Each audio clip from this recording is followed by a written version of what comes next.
You're listening to America's Web Radio on the AmericasBroadcastNetwork.com. Thank you for listening. Good morning and welcome to America's Web Radio. This is going to be sort of an interesting type show today. We're going to put it under David's pick and archive it under David's pick, but this is generally speaking our business hour, but we're expanding it sort of, and all of my shows now, because of my friend J. Roy that had the surgery due to Agent Orange, we start off with just a brief moment of silence, and we'll be right back to you with three great guests today, and something that's very near and dear to my heart, and we'll start talking about it in just about 1 minute.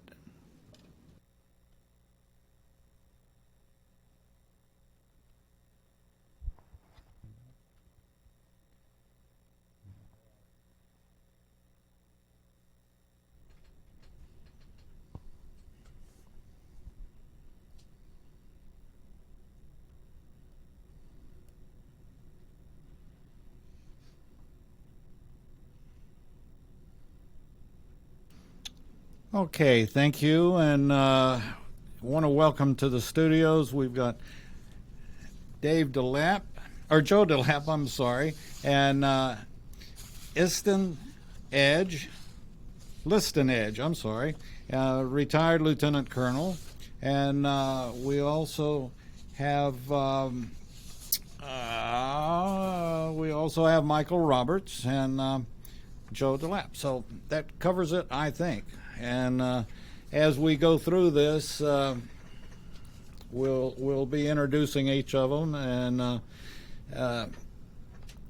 this subject is very interesting because we've got people now coming back. As I've mentioned many times, I was in the Vietnam era, and a lot of my friends came back home and were not exactly welcomed. But this was all, they were either volunteers or draftees, or they won I don't know that you won the lottery, but you won a place in the Army, that was for sure, whether you were, what number you were in the lottery or whatever. But something happened about 20 years ago when the Twin Towers were attacked, and all of a sudden we realized that we didn't have the military that we had, the standing military that we had had for years. Our military in all areas had been reduced, and all of a sudden the National Guard, NGs, and ARs, Army Reserve, were being called up. And we started a campaign. The radio station was basically brand new at the time, but we started this deal of how important it was if your neighbor was an NG or AR that you helped that wife that was left behind. And if it meant changing the light bulb or mowing the grass or whatever. But and we have pursued this more in that it's not just the one person, be he or she in the Army, whatever branch they're in, that goes in, is deployed. It's the whole family is deployed. And everything changes from the diaper changing to the money to get the kid to and from college. So the whole family changes when there's a deployment. And then there's the other side of the coin. I came back from basic and AIT and was ordered not to wear my uniform going through airports, and it was deplorable what our men and women went through going through airports coming back from Vietnam. Absolutely terrible. And thank goodness today all of that's changed. And one little side note here that I always throw in, if you're in an airport or wherever you might be and you see someone in uniform or wearing a veteran's cap of some sort that they served here, there, or wherever, buy them a lunch, buy them a dinner. And you'll think, oh, well, I'm doing that guy a favor. No, you're doing yourself a favor. You'll feel so good, you'll feel better than they will in a million years. And you will know what it means to say thank you to that.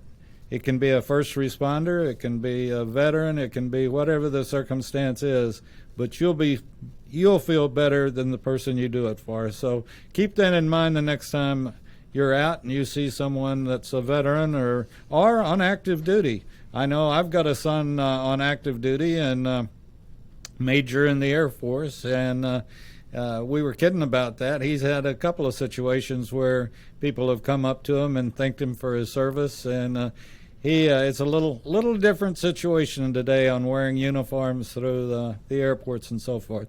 But with that said, you know, and I don't think many people, unless you've been there and done that, appreciate the families, and there's a transition period on leaving, but the gentlemen that are with me today are talking about the transition period of coming home.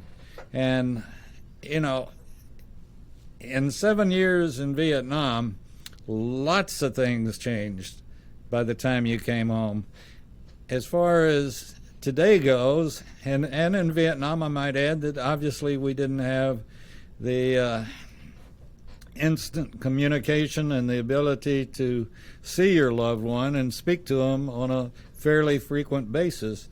It wasn't as bad as World War II, where you'd mail a letter and 3 months later you'd get the response, but it's still, there's always that transition period. And again, I can only address to a degree Desert Shield and Desert Storm. And this is where I got to throw in my politics a little bit. I have a real hard time swallowing our Congress and someone that's never been shot at, never carried a weapon, never slopped through mud, can dictate rules of engagement. They don't know what they're talking about, and that's my feeling. But with that said, I think I spouted off the names. We've got Joe DeLapp here on my left. We've got Listening Edge in front of me. Poor man has to look right at me. I'm sorry, Listening. If you want to move around where you don't have to look at me, that's fine. I understand. I can take a joke. But anyway, and then we got Michael Roberts over here on my right-hand side. So welcome to America's Web Radio. Did I say anything out of line on people transitioning? It's a transition for the person that goes, obviously, when they've been working or they've been doing this or doing that, particularly a reservist, but even someone that volunteers. They've gone from civilian life into a very structured life, to say the least. And then there's the return. And, you know, what you think might be might not be what you thought you were coming home to. So, Listening, you want to start the conversation out a little bit? Sure. I'm a Desert Storm veteran, as well as a veteran of the long wars. I spent time deployed to Iraq, Kuwait, Yugoslavia, been married for over 30 years. And every time I came home, there's challenges. And you have to reintegrate with your family, and you have to reintegrate with your children. And some people, it's very difficult. That's why Warriors to Citizens is such a great organization, because the Army issued you lots of equipment, but they didn't give you a family. So they're very concerned about you turning in your weapons and making sure your gear's right, but the family piece was never really a focus point.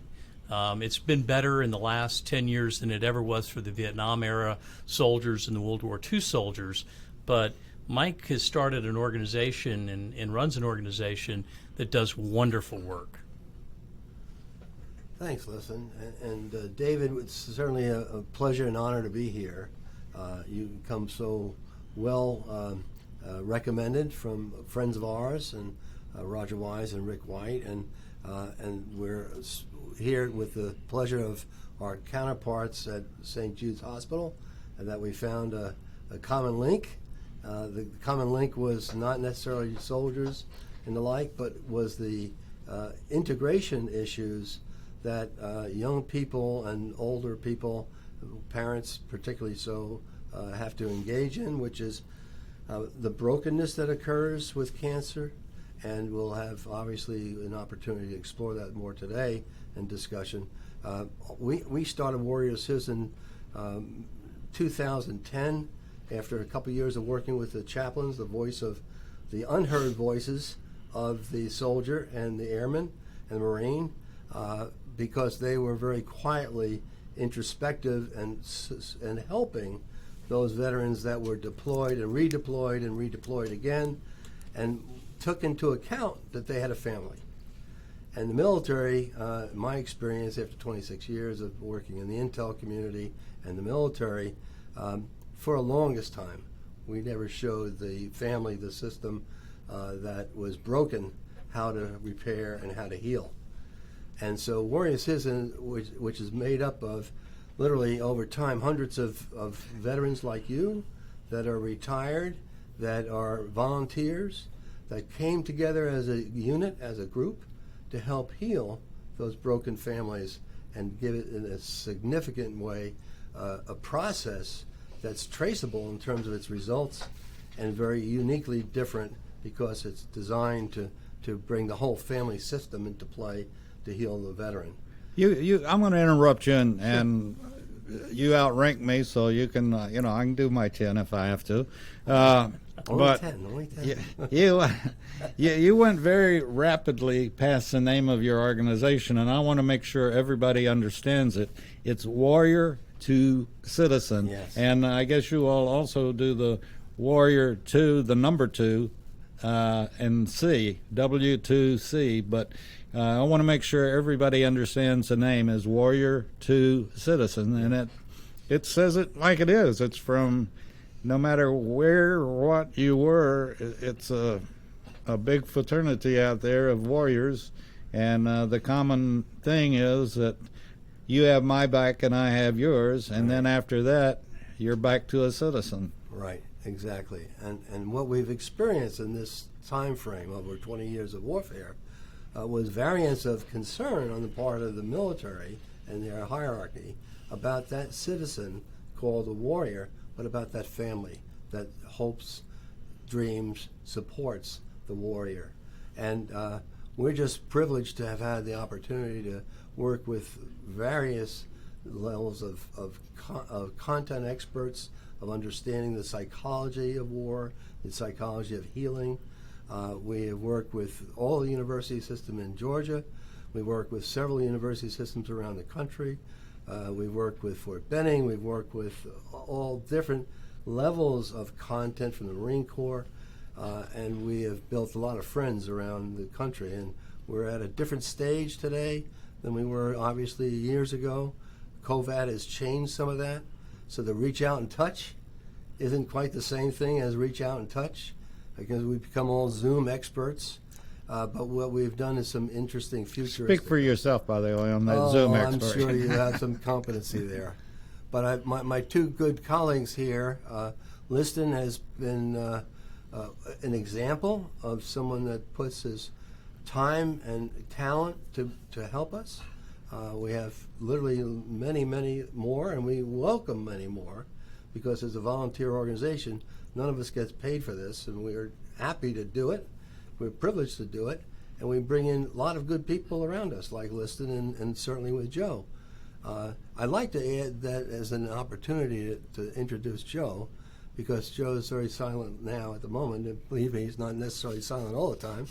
But I will tell you that Joe is an example of a civilian that has a heart and has a caring mantra and puts that to use. So, Joe, how about you describe a little bit about our relationship with Warrior Citizen? Well, first I'll say I didn't serve. The opportunity really didn't hit me. But my dad served. He was a World War II fighter pilot, flew off the Enterprise, flew the F-4U. And I've always had an affinity for the military. That grew, and what brought Mike's organization and my organization, which is St. Jude Children's Research Hospital, together was one of my friends is General Tata, who used to run the Mountain Division in Afghanistan. I think they say he was the number 2 general in Afghanistan. And he was coming to speak here in Melton, Georgia. And so I went to go see him speak. I'd never seen him speak before, and it was Veterans Day. He was at a book signing event. There were 20 authors, and they had him, because it was Veterans Day, lead off. And in the audience was there's about 200 people, and a third of them, I'd say, were vets, which really surprised me. General Tata decided he was going to speak on what it's like to be a general in the military during war, in combat. But the stories that he told really weren't about him as a general. It really had more to do with his people. And I was really struck when I heard these stories emotionally. I get emotionally even thinking about it, to be honest with you. And I said, what these guys go through in the military, especially in combat, but I think in other ways too, because they're away from home, it just deserves our attention. And when I heard the stories, it made me think that what families at St. Jude go through as well. They have a child who didn't volunteer to get cancer. They've got, in many cases, when they have these really bad pediatric cancers, St. Jude gets the toughest ones, by the way. They got to go to Memphis. And the family has to uproot. St. Jude provides housing for them there. They feed them. A patient doesn't pay for anything at St. Jude: treatment, food, transportation, or housing. And I thought, God, the same thing is going on with these poor vets. They come back from home. A lot of them have long-term. This is kind of what brought the two organizations together, is that they both sets of people have long-term needs, medical or psychological. Believe it or not, even at St. Jude, there's psychological needs that need to be addressed by not just the patient itself, but the family. And I saw a real commonality between the two organizations. Now, Joe, can I? Yeah. In St. Jude, wasn't that the Danny Thomas? Yeah. In 1962, Danny Thomas founded the hospital, and of all places, he decided to put it where the civil rights movement was probably the greatest, in Memphis. And his goal was to get the greatest physicians possible for pediatric cancer to come to Memphis, Tennessee. It was no one believed him at the time, to be honest with you. He did a marvelous job, set a tremendous culture. And it's also in L.A. as well, or there's one branch in California? There's one huge campus in Memphis, but St. Jude does 4 times the amount of research as all the other hospitals, all the other governments in the world for pediatric cancer. 4 times. And so all the treatment protocols are typically developed at St. Jude and then given out freely to the various other hospitals around the world. So we touch everybody. Wow. And we have Incredible. we have 11 million donors a year. If you can imagine that, 11 million donors, and 9.5 of those donate every year. It's really it's a cause. Just as I'm struck by what Mike does in his group and what he's trying to do to help these veterans.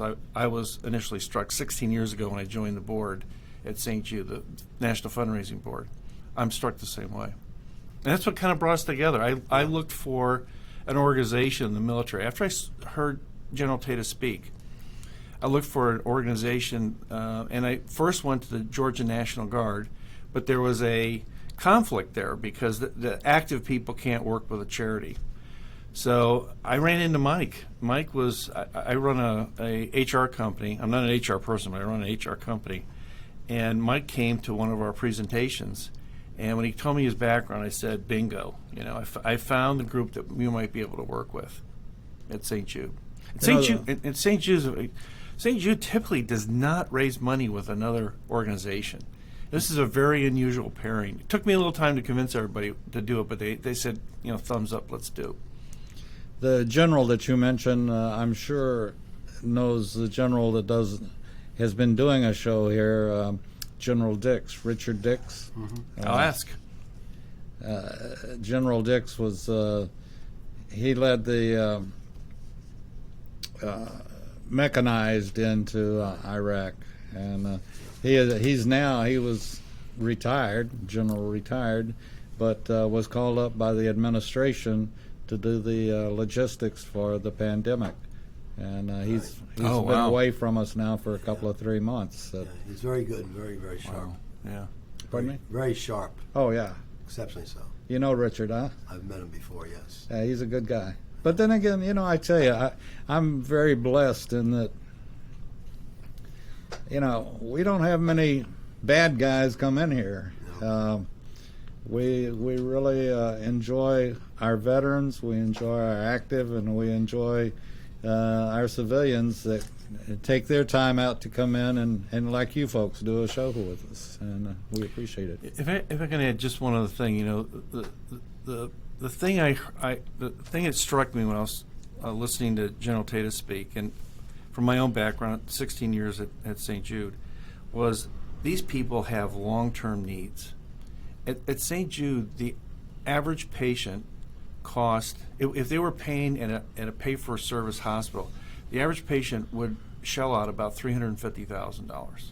Now, what family can afford that? I can't. Okay, and Mike is dealing as well with Warrior Citizen, Mike and Liston. They're dealing with people who need long-term needs as well, and they can't do it by themselves.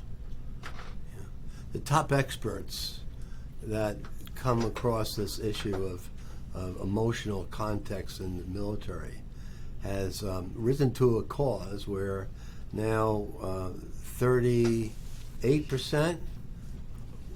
of the veterans that have come across the playing field are committing suicide daily, Awful. which is profound. And what's happened is COVID has created a mushroom cloud, basically, because the treatments that are available for the veterans that are undergoing suicide ideations typically have been medical or peer-to-peer, getting together and sharing the emotions so you catch it in advance. Warrior Citizen has worked with family-based treatment centers around the country to look at how can we be the crossroads, how can we interject a process that's technically ripe and effective, and you can prove it, and what can we do to intervene in the suicide watch, so to speak. So we give programs for free to veteran families as long as 6 months. They can come to our counseling, to the professional licensed counselors, all of which have a military background or a law enforcement background. We work with law enforcement as well, public safety. So what we've tried to do is bring in and bundle the same common threads that exist for police, fire, and EMS. And what do they experience differently than a warrior that comes back from Iraq or Afghanistan? A lot of the same things. So what we have now crafted together going forward is the recognition that brokenness occurs in a lot of ways with a lot of people that we can touch and make an impact on. And that's what we were so impressed with St. Jude's Hospital, that they in turn share that same mantra: brokenness can be healed, can be repaired. And we use some of the same techniques and capabilities. And that's what's bringing us together as two disparate teams, working, trying to bring to the listening public, this is a serious issue for our country. To own and be a stakeholder in the solutions doesn't mean saying thank you very much, glad you served. It means rolling up your sleeves and doing something. Even baby steps make a difference. I hate to say this, but some of what you all are dealing with on a day in and day out basis of military, we're about to get slapped, and we use the term PTSD. It used to be shell shocked or this or that or whatever you want to call it, but it's trauma. It's brain trauma of sort. It may not be a physical wound or anything else, but I've seen something or I've done. But everybody better prepare for the coming days when our situation of today is over with. There are going to be a ton of civilians that are going to need help. And it may be help from the next door neighbor or the church, or if we can ever go back to church. But we're going to be facing something that will make PTSD or numbers small compared to what's going to happen, because we're switching from civilians that if I decided I wanted an ice cream cone at 9 o'clock at night, I could go get one, Right. and now you can't. And so all of a sudden, when the world flips over again, we're going to have a lot of people with a lot of questions. Well, let me interject to your point. One thing that's really key. There are social scientists all over the world that have a lot to say about transitions and reintegration and emotional context of the damage that's been done not only by the war, but by being away from the community that supports them. So we learned that in Vietnam, right? They came back and they were cast stones at and all kinds of terrible things. That had a very dramatic impact, and homelessness becomes a leading ticket for the Vietnam veteran, would you believe, in Atlanta, for example.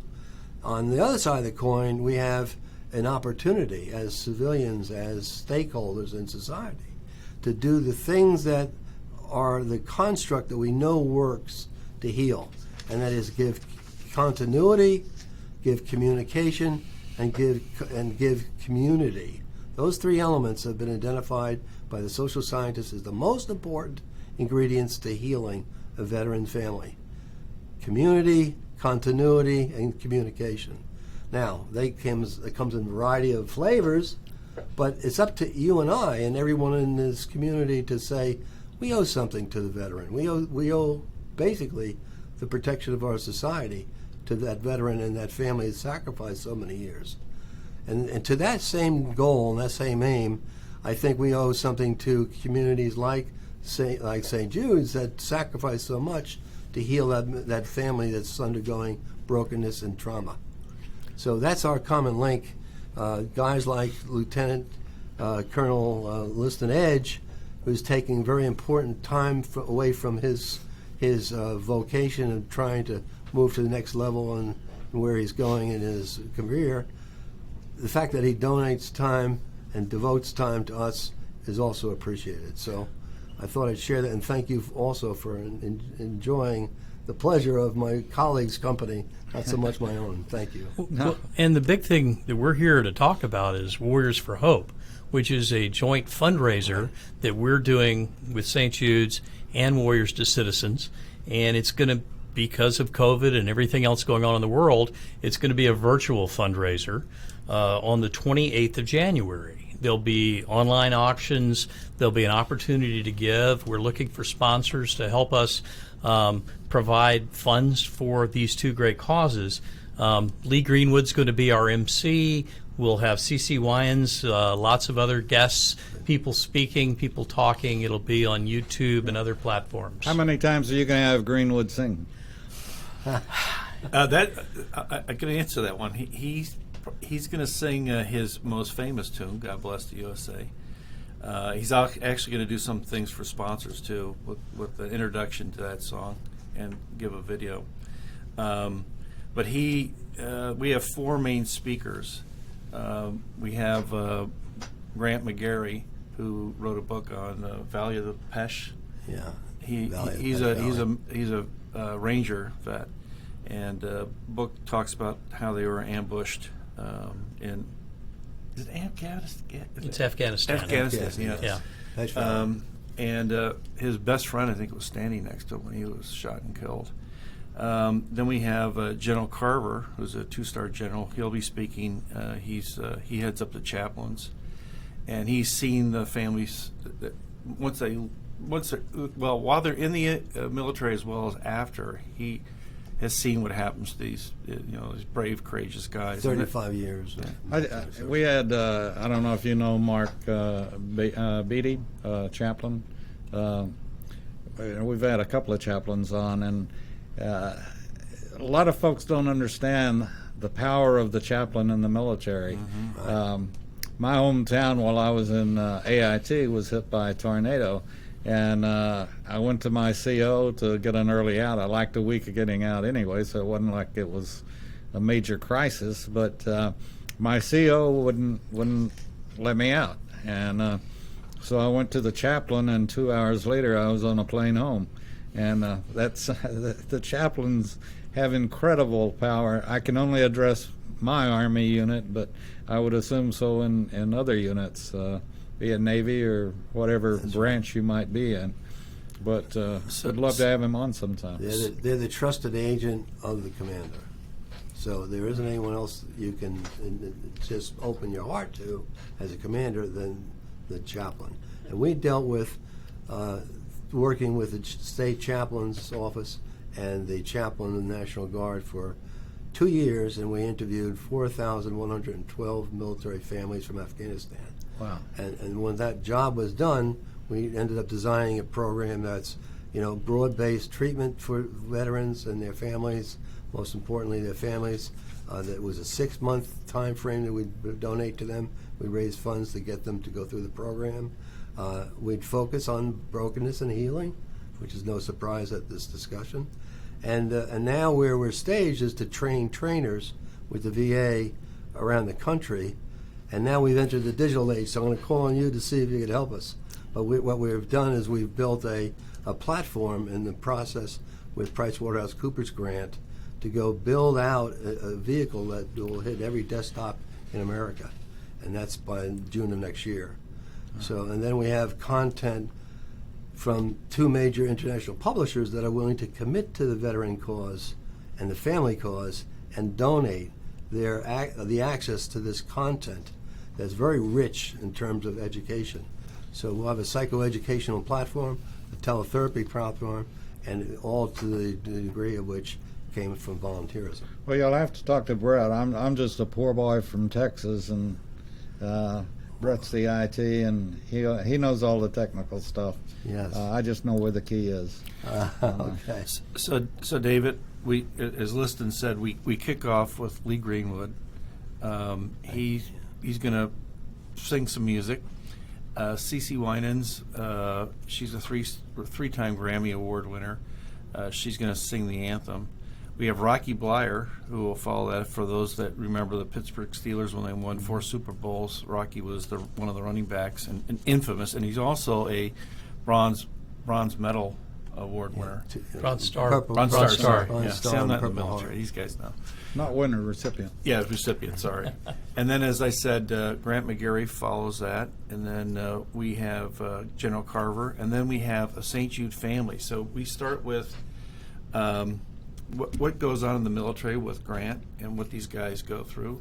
General Carver translates that from another side about the emotional things, the physical, the trauma that the families go through. We actually see trauma. We see what a St. Jude family goes through and how St. Jude helped them. And then we end with John Stegman, who is the CEO of HD Supply. And he has marshaled his organization there. He's doing what we're trying to preach, is that these people are very worthy of our help. They need our help. And it's long-term. It's not something like you give something and it's nice when people get homes. I'm not taking anything away from that because that's also a long-term thing. But these people really suffer over a long period of time. So we're trying to make sure that there's funds to help them, get back to where they should be. So John Stegman talks about how he actually got his organization to do just that. He got the whole whole organization behind a charity. Michael, let me ask, Joe, either one, as I'm listening to you and have known, I couldn't tell you how many vets, and more from my era, which was the Vietnam War, but also from Desert Storm and Desert Shield, and we've gone through so much since 2001. Right. But knowing vets like I do, and I think I know them pretty well, how do you get to the vet that, and I know you've had to come across this more than once, there's nothing wrong with me, I don't need anything. How do you get to them and explain, well, yeah, Mike, you do need a little help, and we're the organization that can help you. Yeah. First of all, you can't push sand against a tide, right? So I had one of my roommates had a beautiful saying that's just like that. You can't push a string. yeah. So how we self-identify, first of all, how we self-identify. We educate at the platoon level. That's being done because there's a variety of programs about suicide prevention. We do some of those programs. The essence in a simple word is 2 words: build trust. You and I, if we're serving in a platoon, we know each other's back. We're there for you, right? So now we step out of the uniform and we go out to the college campus, and now we're reintegrating into a college campus. You may be an E6 retired that commanded an organization that was in special forces, and you had a great deal of responsibility, and you came back, and now you have 20-year-olds in your class that you just don't relate to. Matter of fact, you're so far ahead of them in a lot of contexts that you leave school more than you stay in school. So that's a challenge. And what we've learned, what works mostly, including the public safety folks, is a peer network that you can trust first. Now, we happen to be chaplain-led, so we're in that thread of being chaplain-led, and therefore we build trust pretty quickly. And as we build trust, they share, and then we redirect and educate through psychoeducation and counseling. As long as that access is there and it doesn't cost them any money, or the donors, of course, we depend upon donors to make that a reality, then they come to us and they volunteer that maybe that we're hurting, maybe we have a problem at home, and then we discover the problem at home is greater than the problem at home, it's them. And then they end up having to volunteer into programs. In the past, we would offer these programs on a stage process. We'd get counselors to work with them for a month, identify that they wanted to make a change, bring the family together with them to commit to support that change, and then they'd go to a 4 or 5 day retreat, very intense, very scientifically designed. They would walk away from that, typically speaking, transformed. So, for example, for the marriage enrichment program, home life transition program, we've had about 250 families go through that program, maybe 80% of which were on the edge, so to speak, needing help, so to speak. There were only 7 in 7 years that are divorced of that pot of 250 families.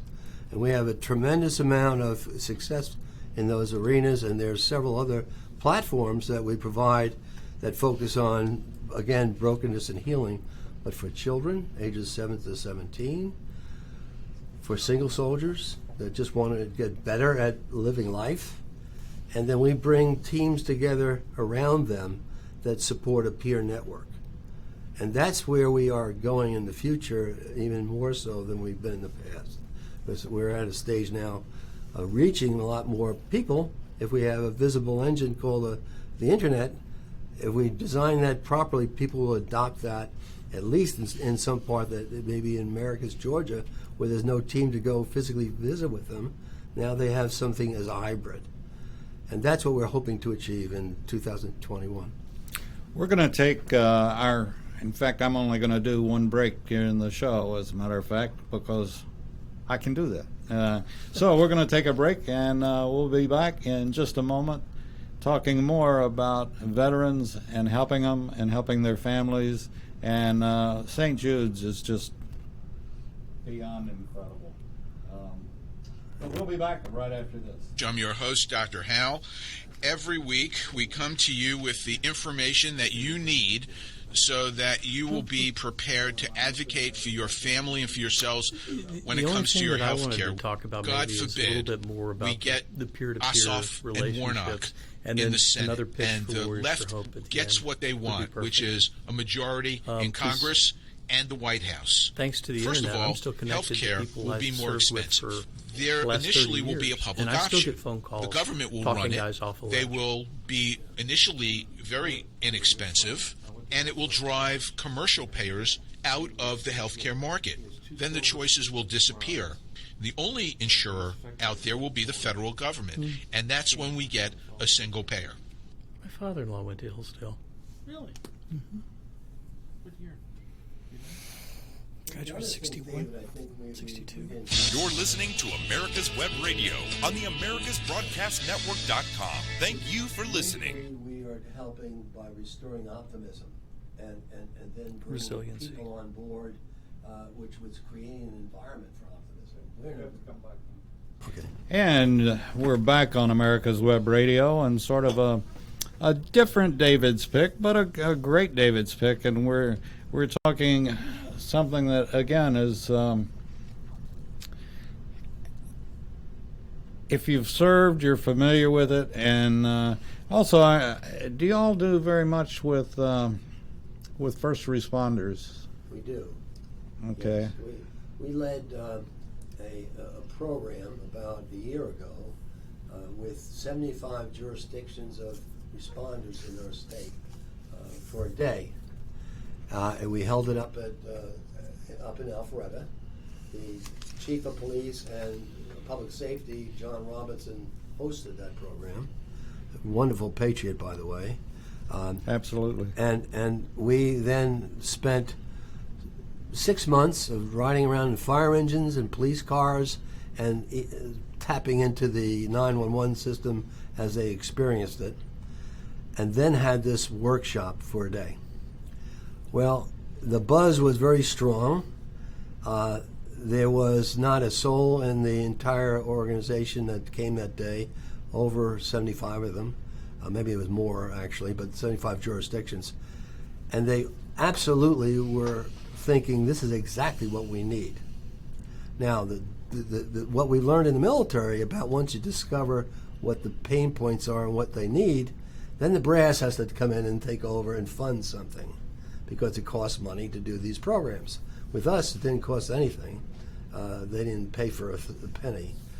But to carry on and make this viral around our state would cost money, and therefore someone has to adopt that as a program in a government-sponsored program. The possibilities are very profound that not only is it necessary, but after what's happened over the last year in our social structure, defund police and those type of things, the psychological impact on police, fire, and EMS is profoundly negative. You know, we, and I've done this, I was an EMT many years ago when I could still lift the body, but this was when I was in school. But even then, I would do the same thing, and that's, we had a ride-along program. And I don't want to call them people, and I don't want to be totally disrespectful, but these animals that have been causing the problems, every one of them should be stuck in a cop car from midnight to 7 for about 2 or 3 months and see what those policemen go through. Right. And then, after that, they should be stuck in the back of an ambulance and get bled on or thrown up on or Worse, whatever, yeah. and find out what EMTs and our first Amen. responders really do. And then I'll still shoot them if they touch my flag in any way. Yeah, But, you know, they just don't know. And this is the problem with our society today. And I blame, one, I blame our public education Right. on it. And secondly, I blame the computer that we've taken away. If I want an answer, I type it in and Google it and I get the answer. That's not the answer. The answer is to be there, done that, and Right. see what it and smells like. With a nose like mine, that was my biggest problem as an EMT. Was, and the same way with being a vet or anything else is that, and this is part of the trauma. And I look at our police officers as military, which they're not. Half of them have But- been, right? But at the same token, they put on that uniform and that badge and they go to war every night, That's right. and hopefully they come back the next morning or every day. It doesn't matter day or night. And the trauma and the mental harassment that their family goes through is just Profound. it's Yeah. beyond. And so that's why, you know, everybody should get into a ride-along program with their local police department. May I ask a comment? Were you able to reach out to any of the local politicians about your views of this landscape? It's an issue to us. It's very, very difficult to understand how it would be so obvious that we have policemen, firemen, EMS workers that are protecting our societies in our backyard, and we're rejecting them to the extent of which there's an all-time suicide rate that's profoundly larger than ever in its history of our country that are police, fire, and EMS. And the suicide rate is because there's no one to listen. And what we learned in the Army, there were two different generals that happened in maybe about 2008, 2010. General Chiarelli, who changed the shape of being open about what was really happening in the military in terms of suicide prevention and what were the cause and effects. And he's one of the champions that I can think of that influenced what we did. And I finished in 2006 in the field, and my sense is General Chiarelli never stopped. And what he has been responsible for is a change in culture. So that's what we have defined a General Chiarelli in the public sector to stand up for these veterans, and that are half of them are police, fire, and EMS. Half of them are veterans. Stand up for their rights and speak loudly from the platform that they need help, and their families need help. You know, it's just like I spouted off, and my dad used to try to keep me from spouting off, but now I have a platform to spout off. But it upsets me that I think we have one, maybe two people in Congress that ever served, and it also upsets me that less than 1% of our nation ever serves. Yeah. And that's sickening.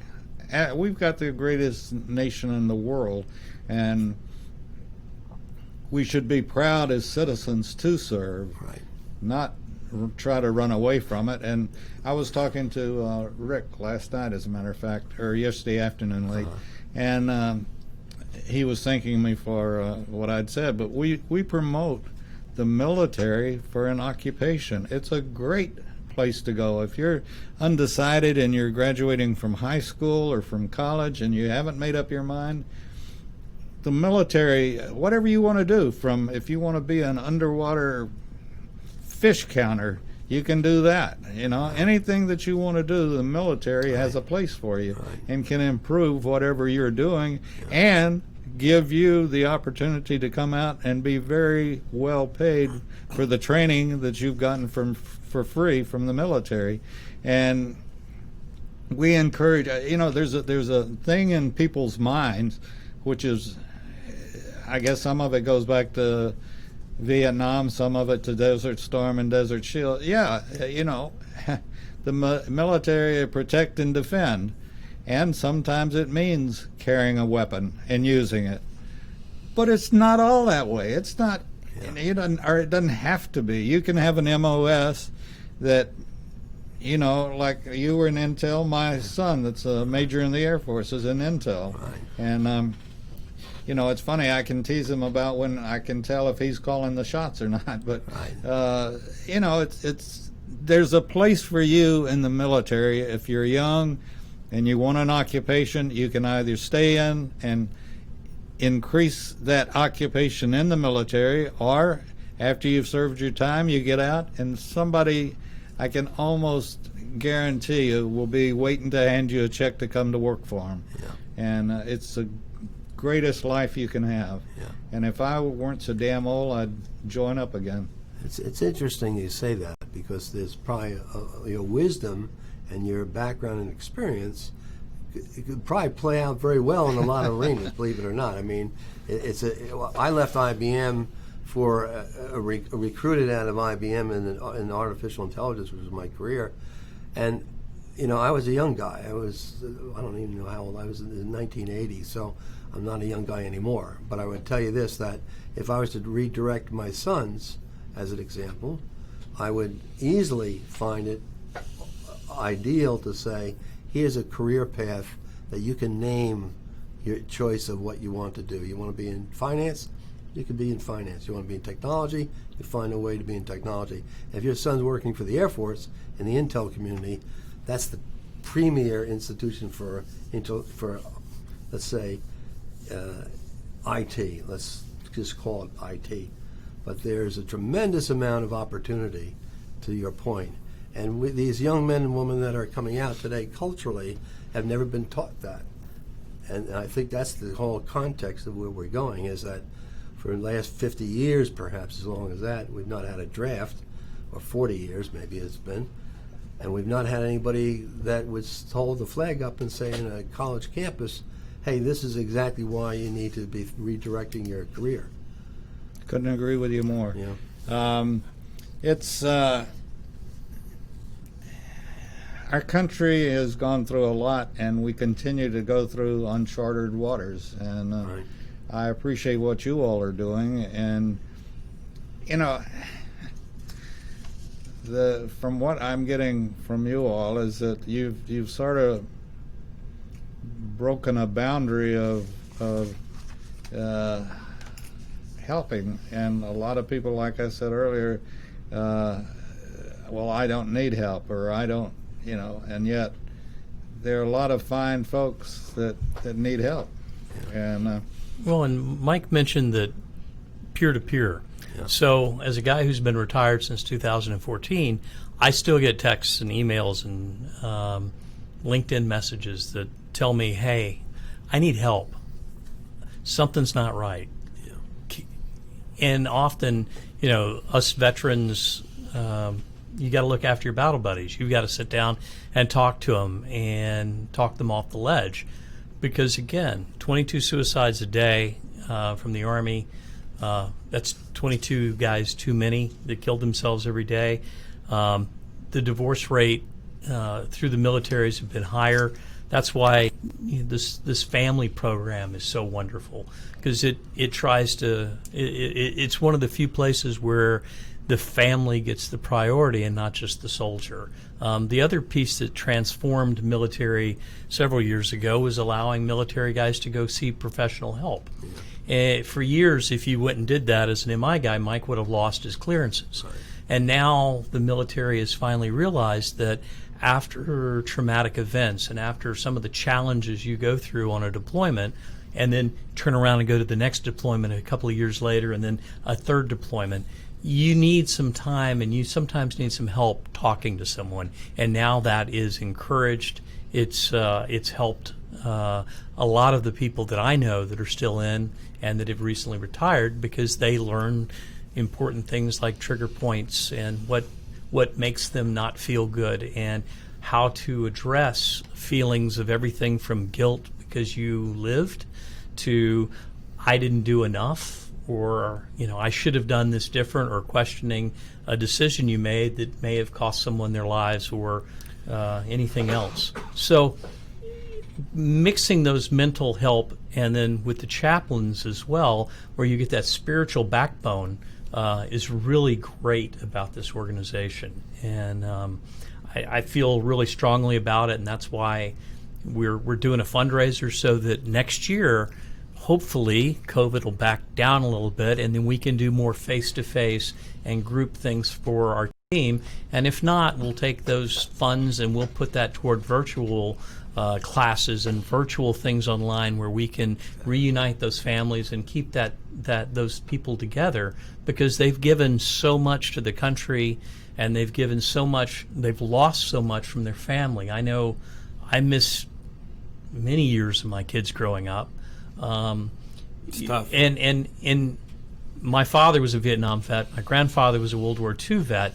I understand the letters. When I was in Desert Storm, we didn't have telephones and instant communication. When I was in Yugoslavia, I was able to talk to my wife once a week on the phone, and I got that because I was a commander. And often I had to take messages for my soldiers' wives and go find them and go, hey, your wife's in trouble. She needs you to talk to her, and make sure that he got back to make a phone call. In the current thing with Iraq, it's interesting because now you can text and you get Facebook and you can see pictures. Yeah. But that's still not the same thing of missing the football games, not seeing your kids do things. So it's all a sacrifice, and this is I just have this real problem. Well, it goes back to the old American Indian. A lot of people think it's from another text, but it was an American Indian that told one of the commanding officers that was they'd been in war together, and the commanding officer was ready to destroy the tribe or whatever, and the Indian came to him and said, "You don't know what we've gone through until you walk a mile in my moccasins." A lot of people say walk a mile in my shoes or whatever, but actually it was an American Indian that walk a mile in my, and you know, like I said, I have a real problem with our House and Senate, and oops, it's time. We're going to have to get away from this, but it's people don't understand, and it's up to you all to help educate them. And if you'll let me, I'll open the station up to you anytime. Thank you. Thank you. You need it, and Sure. I want to talk to you after the show for just a second about Sure, something we're sure. going to be doing. Okay, great. And, Can we just say we would like people to go to Warriors for Hope, the website, and they'll see a lot of information about this event. Right. That'll be January 28th. give the website again. Warriors for Hope. Warriors for Hope. Okay, and folks, thank you for joining us this morning, and we look forward to a beautiful day here in Atlanta, Georgia, and look forward to working with you all more in the very near future. And thank you for coming in, and this has been quite informative. Thanks, David. Thank you, Thank you, David. Thank you very much. You're listening to America's Web Radio on the AmericasBroadcastNetwork.com. Thank you for listening.